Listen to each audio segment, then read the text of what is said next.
আসসালামু আলাইকুম। আজকে নিয়ে এসেছি খুব সাধারণ ও বাঙালির প্রিয় একটি খাবার, আলু পোস্ত।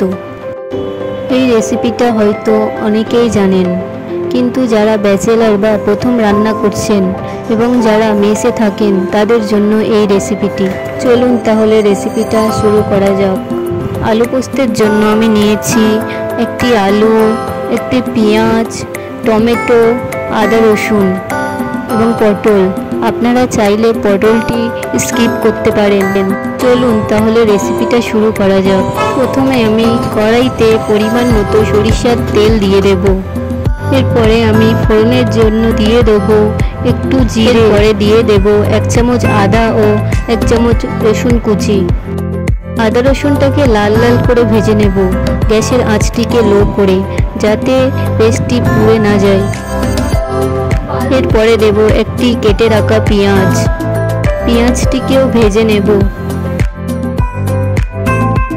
এরপরে দিয়ে দেব কুচিয়ে রাখা টমেটো।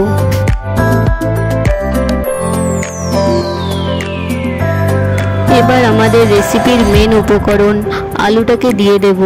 এর সাথে আমি 2টো পটল নিয়েছি, আপনারা চাইলে পটলটাকে স্কিপ করতে পারেন। আলু আর পটলটাকে 3 থেকে 4 মিনিট ভাজা ভাজা করে নেব, এতে কিন্তু আলু পোস্তের টেস্টটা খুব ভালো হয়। এবার আমি দিয়ে দেব বেটে রাখা পোস্তটা দিয়ে ভালো করে নাড়াচাড়া করে নেব। এরপরে আমি দিয়ে দেব 1 চামচ নুন, আধা চামচ হলুদ গুঁড়ো, আধা চামচ লঙ্কা গুঁড়ো, আধা চামচ জিরে গুঁড়ো ও ধনে গুঁড়ো। মশলা দিয়ে আলুটাকে ভালো করে কষিয়ে নেব।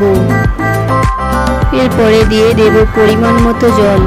আলুটাকে সেদ্ধ করার জন্য যতটা পরিমাণ জল লাগে ঠিক ততটা পরিমাণ মতো জল দিয়ে দেব।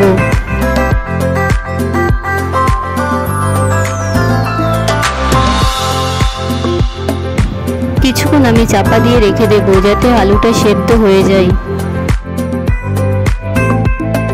10 মিনিট ঢেকে রাখার পরে আবার ফিরে এলাম। এবার আমি এতে দিয়ে দেব 1 চামচ চিনি। আলুটা এভাবে গামাখা হয়ে গেলে এতে আমি একটু মশলা দিয়ে দেব।